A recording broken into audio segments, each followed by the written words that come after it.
guys, this is Ali and this is me documenting my journey in going out of my comfort zone.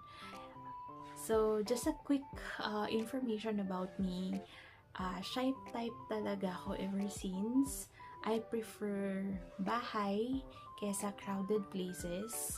Ako yung klase ng tao na mas madalas pang nasa gilid kesa nakikisalamuha.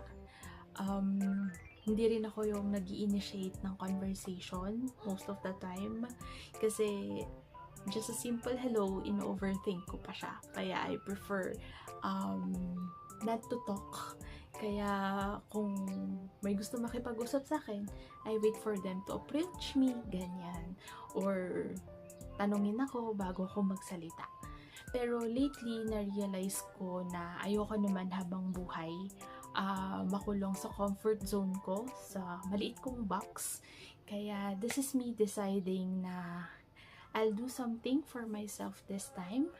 And this is my day one of going out of my comfort zone.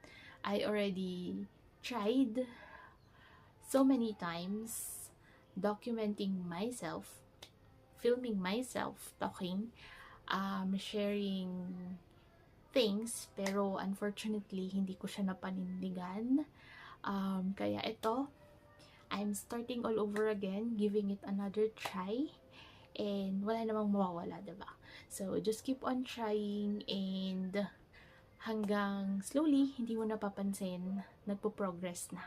So ayun lang, this will be my day one, and I'll see you again on the next days.